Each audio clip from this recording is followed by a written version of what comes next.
Welcome student. Today's e-learning section of Standard 6 Science. Topic number 2, the living world. In this topic we are going to see about the what is meant by living world. What are the different characteristics of living things. So before starting our topic, please subscribe our channel and hit the bell for next video notification. So let's start the topic. The living world. This is the second topic of 6 science. First point, can you recall? List the things seen in the picture, say whether they are living or non-living. या ठिकाणी आपल्याला एक चित्र दिलेलं आहे आणि या चित्रामध्ये आपल्याला पाहायचंय की कोणत्या वस्तू सजीव आहेत आणि कोणते निर्जीव आहेत, लिव्हिंग अँड नॉन लिव्हिंग. तर यामध्ये आता आपण पाहणार आहोत which things are the living, which. So let's start. In this figure, firstly we are going to see which are the living things. First one, we are going to see there is a boy, he is living thing. There is a girl, she is living thing. A puppy means कुत्र्याचे पिलू. पुन्हा यासोबत काय दिलेलं आहे आपल्याला? Yes, there is a हेन and her chicken. मग या ठिकाणी एक कोंबडी दिली आहे आणि त्यासोबत त्या कोंबडीचे पिलं सुद्धा आपल्याला पाहायला मिळतात. मग काय आहे? ट्रीज आहेत, लिव्हिंगमध्ये आहेत ते. पण या ठिकाणी उडणारे काही बर्ड्स दिसत आहेत आपल्याला. हे बर्ड्स लिव्हिंग आहेत, बरोबर आहे. यासोबत आणखीन काही आहे का? जर आणखीन तुम्हाला काही लिव्हिंग थिंग्स सापडले तर ते काय करा, तुम्ही मला कमेंट बॉक्समध्ये त्यांची नावे सांगा. तर आता आपण पाहूया नॉन लिव्हिंग थिंग्स. मग काय आहे first non living thing?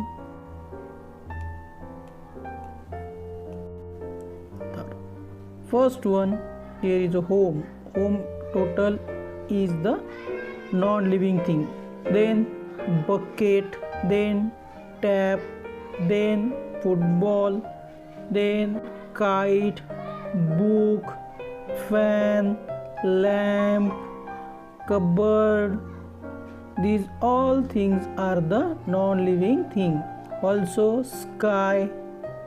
This या ठिकाणी या सर्वची सर्व काय आहेत? नॉन लिव्हिंग थिंग्स आहेत. जर आणखीनही तुम्हाला यामध्ये काही नॉन लिव्हिंग थिंग दिसत असतील तर मला काय करा, कमेंट बॉक्समध्ये त्यांची नावे सांगा. तर आता आपण फर्स्ट पॉईंट सुरू करूया. कॅरेक्टरिस्टिक्स ऑफ लिव्हिंग थिंग्स, सजीवांची लक्षणे. तर there are many kind of plant and animal around us.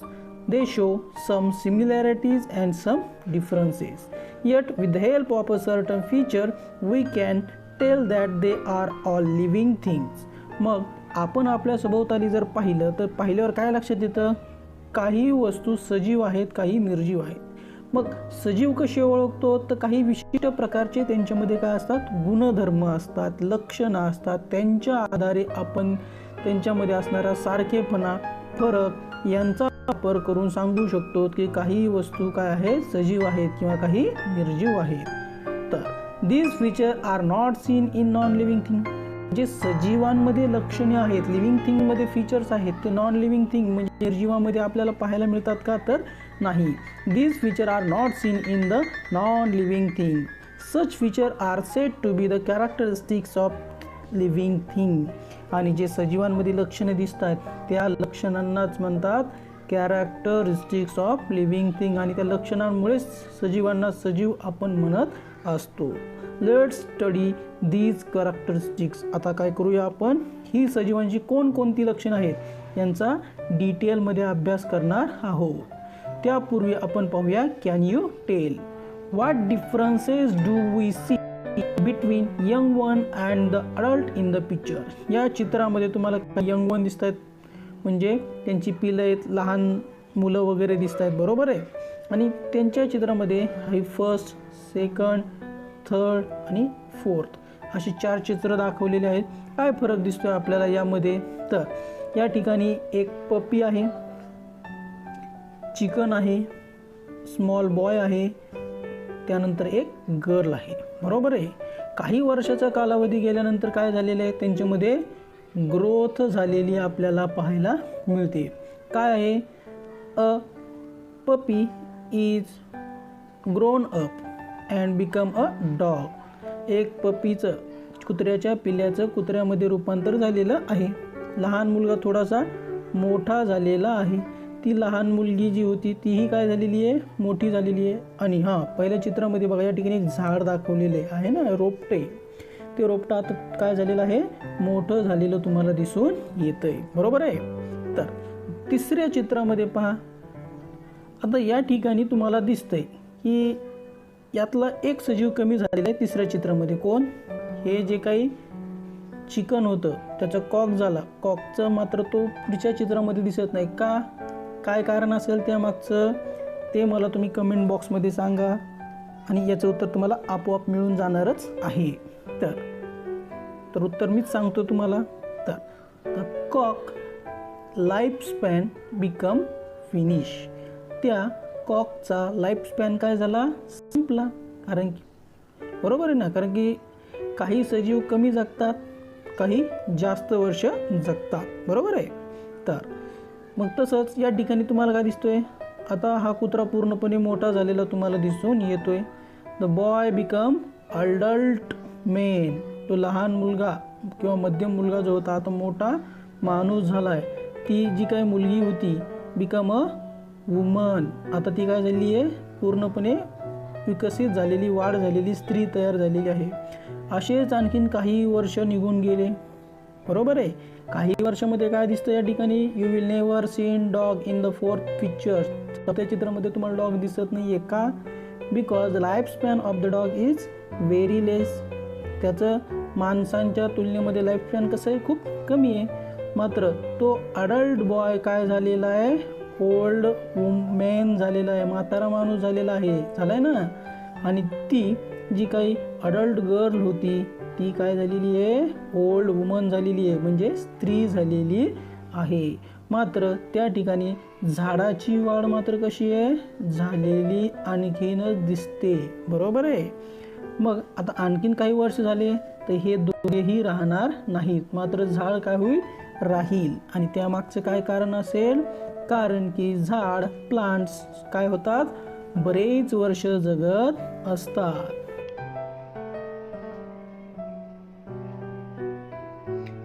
A baby grow up to become an adult person. ज्यावेळेस एखादा बेबी आहे, हा बेबी कुठपर्यंत वाढू शकतो, it grows up to become an adult person. आलं लक्षात. मग एखादा लहान मुलं आहे, ते लहान मुलाची वाढ कुठपर्यंत होऊ शकते, तर ते का पूर्ण वयामध्ये येईपर्यंत त्याची काय होत असते, वाढ होत असते. एकदा का त्यांचं वय पूर्णपणे वाढलं त्यानंतर त्यांची वाढ होत नाही. मग ते कुणी असो, वुमेन असो किंवा मेन असो, दोन्हीमध्ये काय आहे, थोड्या बहुत फरक आहे. त्या फरकापर्यंतच त्यांची वाढ विशिष्ट प्रमाणात घडून येत असते. During the period of its growth the baby gain in height, weight and strength. मग लहान मूल वाढतं म्हणजे नेमकं काय होतं, तर त्या बेबीची, लहान बाळाची हाईट वाढते, वेट वाढतं आणि स्ट्रेंथ वाढतं. हाईटमध्ये वाढ होते, उंची वाढते, वजन वाढतं, उंची वाढता आणि स्ट्रेंथ म्हणजे त्याची ताकद वाढायला लागते. जसं की तुम्ही लहानपणी एखादा पाण्याचा छोटासा हंडा आहे, तो तुम्ही हलवू शकत नव्हता. आता मात्र तुम्ही काय करू शकता, तो सहजरित्या हलवू शकतात किंवा उचलू सुद्धा शकतात. म्हणजे तुमची काय वाढली, स्ट्रेंथ सुद्धा वाढलेली आहे. In some manner all animal grow in adult in a certain period. मग सर्वच जे काही सजीव आहेत, तर सर्व सजीवांमध्ये जे काही ॲनिमल्स असतात हे एका विशिष्ट वयापर्यंत काय होतात, वाढत असतात. मग ते विशिष्ट वय झालं त्यानंतर त्यांची शरीराची वाढ होणं काय होतं, बंद होतं. Generally human required 18 to 21 year for the growth. मग माणसांचा जर विचार केला तर माणसाला वय वर्ष 18 ते 21 वर्ष वयापर्यंत काय होते, उंची वाढत असते, शरीराची वाढ होत असते. तर find out how long it take for the young one of hen, cow, dog to grow into adult. मग कोंबडी, गाय, कुत्रे ह्यांची पूर्ण वाढ होण्याचा कालावधी ते किती महिन्यांमध्ये किंवा किती वर्षांमध्ये पूर्ण त्यांची वाढ घडून येते हे तुम्ही मला कमेंट बॉक्समध्ये सांगायचं आहे. आलं लक्षात? जे कोणी मला उत्तर देईल त्याचं मी नेक्स्ट व्हिडिओमध्ये नाव सांगणार आहे. तर लक्षात घ्या, मला उत्तर तुम्ही द्या, मी तुमचे नाव काय करेल नेक्स्ट व्हिडिओमध्ये सांगेन. तर नेक्स्ट पॉइंट आहे ट्राय दिस, हे करून पहा. चला, खूप सोपी आहे, तुम्ही सुद्धा घरी हा प्रयोग करू शकतात. काय करायचं आहे त्यासाठी, tie a thread to a tip of a potted sapling. Sapling म्हणजे रोपटे. एक रोपटं घ्यायचंय कुंडीमध्ये असणारं आणि त्या रोपट्याला एक दोरी बांधायची आहे. बांधली, keep the thread stretch and tie it to a peg or nail above the plant. मग हे प्लांट पासून दोरी घ्यायची अशी आणि उंच एका खिळ्याला किंवा एखाद्या खुंटीला अडकवायची आहे, गुंतवायची आहे, जेणेकरून दोरा कसा राहील, असा सरळ राहील. लावली. चला पुढचा पाहूया. What do you observe after 10 to 15 days. 10-15 दिवस जाऊ द्या, 10-15 दिवस असं चित्र काहीतरी तुम्हाला पाहायला मिळेल. मग का बरे असा दोरा जो काही स्ट्रेच्ड होता तो लूज झालेला तुम्हाला पाहायला मिळतो? The reason behind this, the growth of the plant. वनस्पतीची काय झाली, वाढ झाली. What tells us that the plant has grown taller? In all plant, it is mainly the width and the height of stem that grows. या ठिकाणी काय लक्षात आलं, तर प्लांटची जी काही खोड आहे, खोडाची विड्थ काय होते, वाढते. प्लांटची जी काही हाईट आहे ती पण काय होते, वाढते. आणि विड्थ आणि हाईट वाढल्यामुळे काय दिसतं तुम्हाला, थ्रेड लूज झालेला दिसून येतो. आलं लक्षात? As they grow, some plant develop branches while other do not. काही प्लांट्स असे असतात की त्यांना ब्रांचेस काय होतात, डेव्हलप होतात, तर काही प्लांट्सला ब्रांचेस डेव्हलप होत नाही.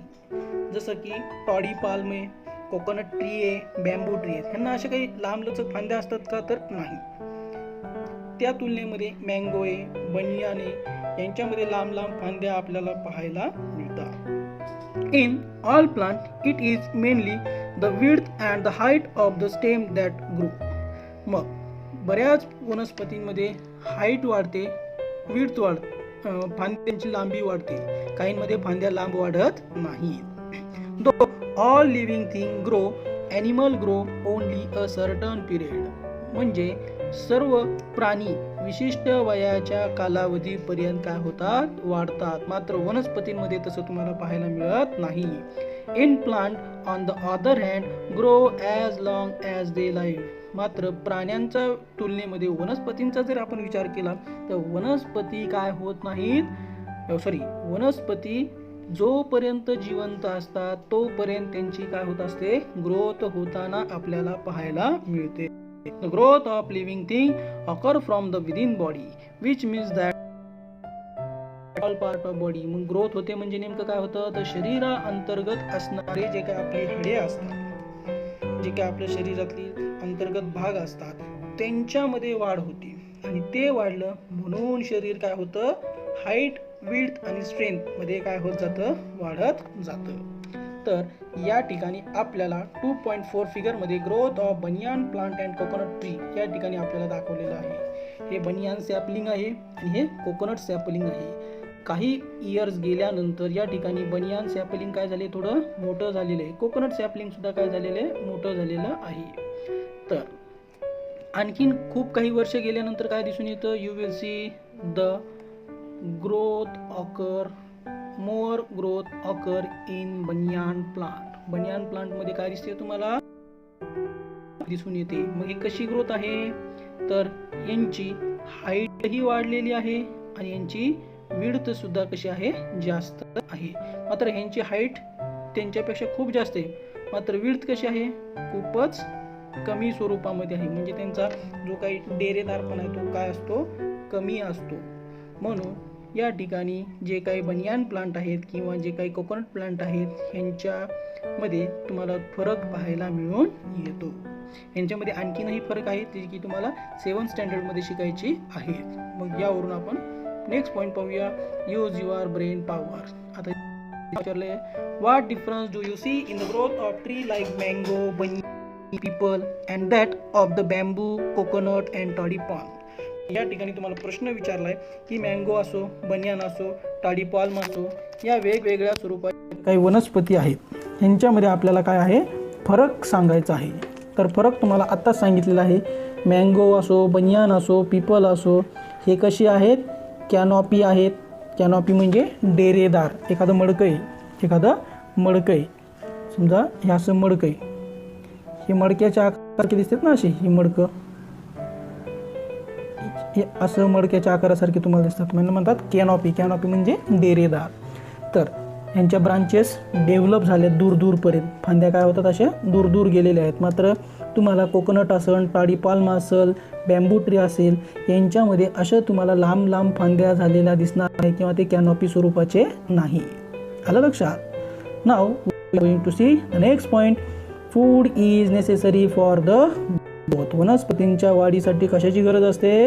अन्नाची गरज असते. जसं आपल्याला हे अन्न लागतं ना, आपणही भाजी, भाकर, चपाती, पोळी, समोसा, कचोरी वगैरे काही ना काही खात असतो, बरोबर आहे. तसंच वनस्पती काय खाताना तर दिसत नाही, तर त्यांच्यामध्ये एक विशिष्ट प्रकारची रासायनिक प्रक्रिया घडते आणि त्याद्वारे ते काय करतात, स्वतःचं फूड प्रोड्यूस करत असतात. Plant make their own food in sunlight. Plant produce food from the water, nutrient in the soil and the carbon dioxide present in the air. मग प्लांट्स काय करतात, तर प्लांट्सला फूड बनवण्यासाठी काही विशिष्ट वस्तूंची, घटकांची आवश्यकता असते, जे की त्यांना निसर्गामधूनच मिळतात. तर पाहूया काय आहेत. Plant produce food from water, nutrients in the soil. मग जमिनीमधून काय करतात, ते वॉटर घेतात आणि न्यूट्रियंट म्हणजे पोषक खनिज तत्व घेतात. मग तेवढंच घेऊन जमतं का? नाही. यासोबत काय लागतं, कार्बन डायऑक्साईड फ्रॉम एअर, हवेमध्ये असणारा कार्बन डायऑक्साईड. पुन्हा त्यासोबत सनलाईटचीही त्यांना काय असते, आवश्यकता असते. आणि या क्रियेमधून काय होतं, त्यांचं फूड तयार होत असतं. This process takes place in the leaves of plant. आणि ही जी काय प्रक्रिया ही कशामध्ये घडते, त्यांच्या लिव्जमध्ये घडते. लिव्ज म्हणजे काय, पानांमध्ये ही प्रक्रिया घडून येते. It is brought about in the presence of sunlight with the help of chlorophyll in the leaves. ह्या लिव्जमध्ये काय असतं, क्लोरोफिल नावाचा घटक असतो. काय असतो, क्लोरोफिल यांच्या लिव्जमध्ये प्रेझेंट असतं. मग या लिव्जवर सनलाईट पडतो. सनलाईट पडल्यानंतर जमिनीमधून घेतलेलं पाणी आणि न्यूट्रियंट, हवेमधून घेतलेला कार्बन डायऑक्साईड आणि पानांमध्ये असणारं क्लोरोफिल, ह्या क्लोरोफिलच्या सहाय्याने या सर्वांच्या मदतीने एक प्रकारची रासायनिक अभिक्रिया घडते. And that chemical reaction is known as photosynthesis reaction. ज्यालाच प्रकाश संश्लेषण अभिक्रिया असे म्हणतात.